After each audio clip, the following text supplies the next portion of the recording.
I'm David from Levika Photography, and finally I got the Nissin Di700. And you guys always ask me to do unboxing stuff. I never really care about actually opening the box. To me it's just pain, but today we'll do that for you because we've been waiting for this since February. That's when I ordered it. Alright, so first thing we need is a knife, and let's dive into this here.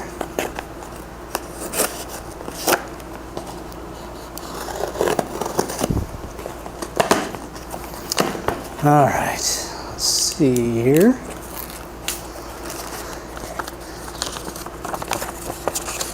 First thing we have is my receipt. Yay! Bubble wrap. And then here it is. That's what it looks like. Whatever. Okay, so let's slide this open here. Warranty card, Minox. Okay, it comes with an instruction card. Now this is what I really like about Nissin actually. For those of you who know how to use a flash, this goes very quick because all you have to do is basically browse over this thing, get a feel for what exactly it can do, and you know how to use it, and that's it. And this looks pretty straightforward, just kind of quick and dirty. Okay, so in the box here we've got one foot stand, one nylon bag,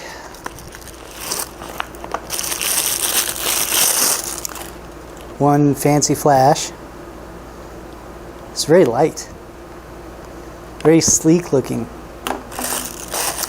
Okay, and we'll shove that in there for now. And then this is the controller. Now, I gotta tell you guys, you know, trying to chase down the times of when this was actually going to arrive, I had a lot of time on the phone with Minox, which is the local distributor for Nissin, and I got to talk to these guys. That's what the actual commander looks like. So this is your controller here, and you know, they told me that they're completely overwhelmed. This also has a little instruction set, and slightly different than the flash, but not much. So this is what this looks like.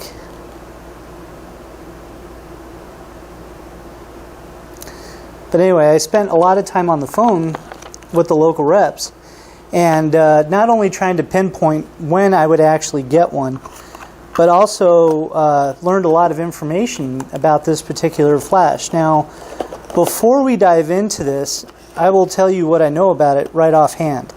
It comes in Sony, Canon, and Nikon versions.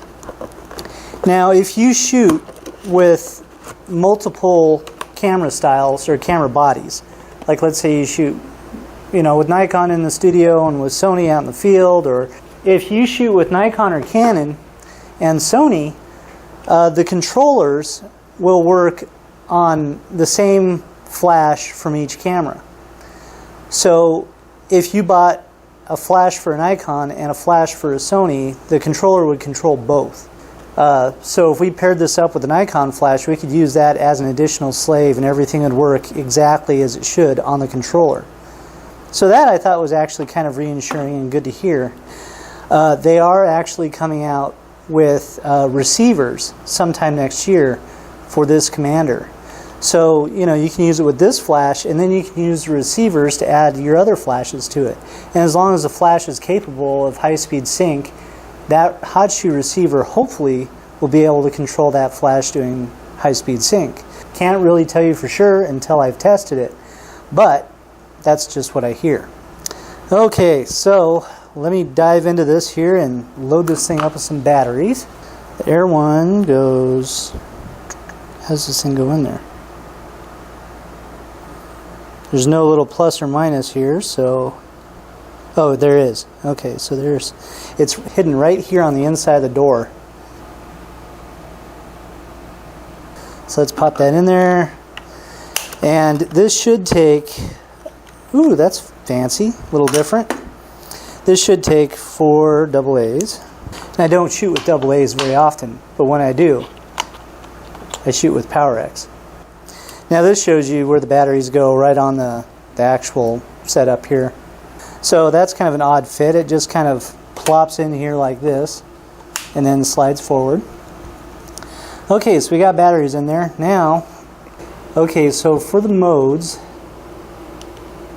we have our wireless, we have auto, TTL, which also means through the lens, manual, and then we have slave digital, which means it's going to share the shutter speed information, and slave film, which means that it's just a slave, optical slave, nothing too exciting. So in this case, we're going to want to set it up for that, group C. We're going to do it on manual. Now what we'll do is we'll turn this off, and then you hold down the set button and the power button at the same time until it starts beeping that noise, and then you do the same thing over here. I think they're talking to each other. Okay, so it seems like we got everything working, and as you can see, we can turn the power down on here and it's working on the flash. Now if we go to mode, we can change the zoom. So when it says zoom, when we do this, that actually zooms the flash in. So anyway, we'll back this off to about 70, because 70 is right in the middle. Okay, now we'll go back to manual, and right now we're at quarter power. So we'll crank this up here, turn it down, crank it up. Okay, all that seems to work. Now, the one thing that I haven't figured out yet, and let's turn this off, is let's say you've got this flash just mounted on your camera. How do you set the zoom on it? I don't actually see a zoom setting anywhere on the flash, and I don't see anybody talking about it, so I'm going to say that this can only zoom. It has to be done through the controller. Now to me this isn't a big deal because I will probably never use this on the body. I just don't see any reason to. But let's try it and see what happens here. So let me grab the body. Let's pop this puppy off of the hot shoe. Shove it on the camera. Alright, now on here it says we have a flash. So let me go to the menu here. And we've got flash plus fill. We've got it on manual mode. Yeah, so we cannot change the zoom settings. Well, maybe it's because we're bounced. Let's try it this way. No.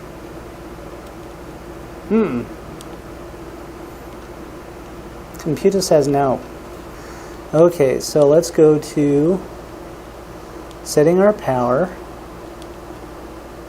Okay, so we can set it manually, but again, there's no zoom feature. Now, I imagine it's just going to match the focal length of the lens that we have on here automatically.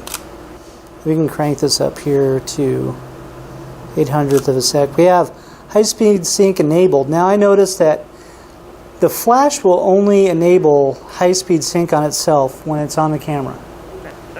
Okay, so how to sync these? So according to the directions, you hold this down, the power button and the set button right here. Hold those down until it beeps. While that's beeping, you do the same thing on the commander. And then once that starts flashing, then they're talking to each other, and then you wait for this one to light up, and then now they're synced. So we've got this in manual mode, we've got it on channel A, we've got it on wireless. Now, we just covered how to do high-speed sync with the flash on the camera. It only shoots forward, it doesn't allow us to bounce. Now the beauty of this is we're wireless, so it doesn't matter, we can set this up anywhere and have it bounce. So, let me come back over here. So we're going to pop this on the camera and then turn the camera on, which is always a good thing. And in here, in the menu, go into flash mode, and with all of our other controllers, we just do fill plus flash. On this one, we actually have to go to flash mode, and notice how we have high-speed sync, even though this is on, it's not firing. So we got to go back in the menu, go into number 2 under the camera tab, flash mode, flash plus fill, and this is going to be for all of the Sony cameras that have this menu. And you go to wireless, and you have to turn that on. And then, boom, it works. Okay, so let me turn around this way. Now we're just going to do a quick image quality test here. And I have got this, and up here you go into mode. You can change your zoom setting. So in this case we'll change, no, we want A, B, C, zoom. There we go. Okay, so we'll zoom this all the way into 200. Alright, now we'll go back to mode, and we'll go to manual, and we'll put this on full power. And this just kind of gives us an idea of what we're getting. Notice when I change the settings on here, go back to here, you'll see them actually changing on the flash itself. So if you see that side by side. Okay, so from here, now let's take a quick shot of our backdrop. And there you go. We've got it at f5.6, 500th of a second. So we got to bring that down.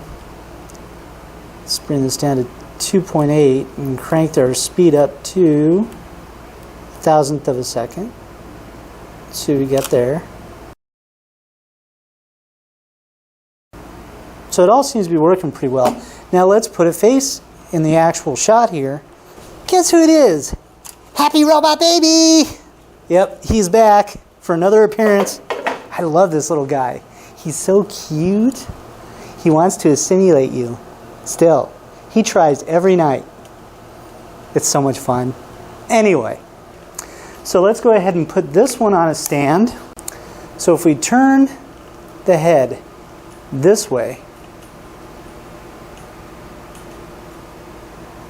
so on the body it's 90 degrees off. Let's get up to our little happy robot baby here. Okay, we still got high-speed sync that way. So you can still turn and move the head. Let's try bouncing it up that way. Okay. Yeah, so this will allow us to do it this way, just not on the camera. But again, not a big deal, because I don't think I will ever use that flash on this camera. That's just not my style. I prefer everything off camera. So this is working out actually pretty good. You just got to remember to put this thing on wireless mode on your flash settings in the camera. Otherwise, it's not going to work. So I'm glad I was able to get this figured out. Outside of that, the control over the flash seems to be pretty good. Recycle time. Let me set this on full power. Now go ahead and watch the flash there as I do this. And let's see what kind of recycle time we got.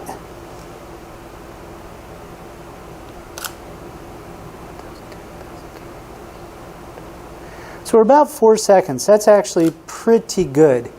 Now, talking to the Nissin rep, one of the things that he told me is this is kind of their mid-range flash. It's not their most powerful flash. Currently, it's the only flash that works with their new Commander. That's why they're coming out with the transmitters later on down the road, so you can use like the Nissin 8000, which is another flash I want to get my hands on to try, or the 822, which is just a really good, powerful flash. Now, let's look at the quality of the actual flash itself. Okay, now one thing that somebody pointed out, yeah, I'm not seeing it, but he had an issue of banding, to where there is some banding going on. Now, one of the things that you can do to correct banding, if you run across this issue, is go into menu, and then let's skip along here to, where the heck is it? Oh, right there. So the E front curtain shutter on. Turn that to off. So now you're going to really hear the shutter But if there's any sort of banding, that should remove it. Because the banding is actually doing digital blading, so that may make it show up. Okay, so anyway, we got this working. Now, does this communicate well and play with others? So let's see here. So we're going to go back to our happy robot baby, right here. And we're going to give him some mood lighting. Love is in the air. Because he needs some love. Okay, so we're going to put this on S1, which is slave 1. Okay, we'll give our happy robot baby a killer angle here. Yeah. So this is good news. So it does work with the young nows in my initial I-40 test. Being able to use, let's put this back here. Being able to use this as a slave. So theoretically, you could get a couple of DIs, 700 flashes, and then throw in these young nows and be able to still do high-speed sync. Now, with this particular test that I'm blinding my assistant with, we're shooting at 4,000th of a second, which is our maxed out speed on here. So that seems to work fairly well. Thank you, robot baby. Okay, so now let's give it a realistic high-speed sync test. So what do you think of this?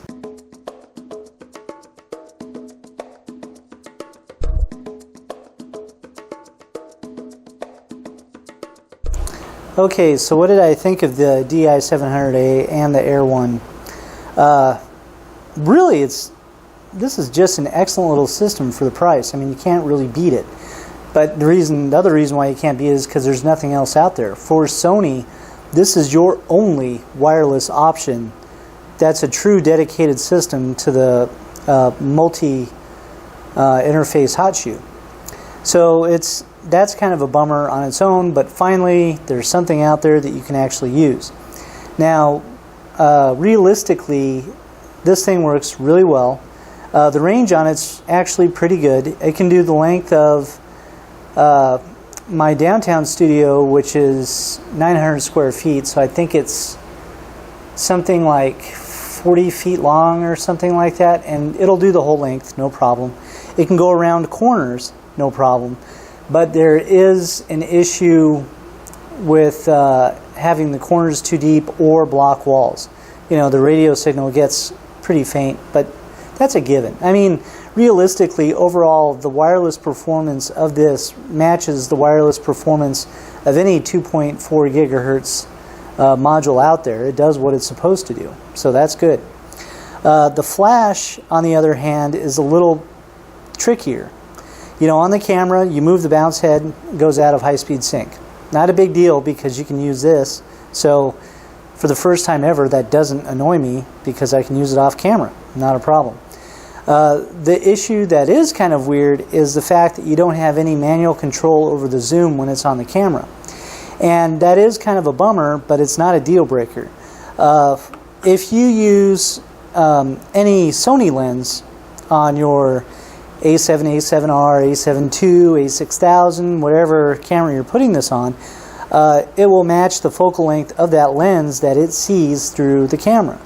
But if you're using a non-Sony lens, like I do all the time with Nikon AI glass, or Lens Babies or whatever, it's not going to match that focal length. It's going to default to the 35mm equivalent of 50mm. Not a big deal. Throw down the bounce door, you can do wide. But just know that when this is on the camera, you don't have control over the zoom. If you bounce, when you point it up, it goes to 50mm, just by default. So not a big deal, but you just need to know that that's what it's doing. Off camera, though, it does everything it's supposed to. Now, the only thing that's kind of strange are the guide numbers. Now, realistically, this is only about a half a stop more powerful than the Nissin i40. The reason why I say that is because the zoom on here goes to 200 millimeter. So when you're using this off camera and you're controlling it with the controller, you can zoom it out to 200 millimeter, which gives it more of a snoot or spotlight effect, which is really what I like. But realistically, at 105 millimeter, it has the same, or it has a half a stop less guide number than this Young Now right here. This has a guide number of 58 at 105, whereas at 105 on this, it's 48. Still not a deal breaker. The reason why is because with this Air Commander, not only can you use Di700As from Canon and Nikon with your Sony with this, they'll talk to each other nicely. The other cool thing is, apparently, according to Nissin, hopefully sometime next year we'll be seeing receivers, so you can use this system with other flashes. How nice would that be? But anyway, overall it's good. I wasn't able to get it to overheat at all, which is nice. Here's a bunch of shots I shot of my pets trying to get it to overheat. Can't help but try.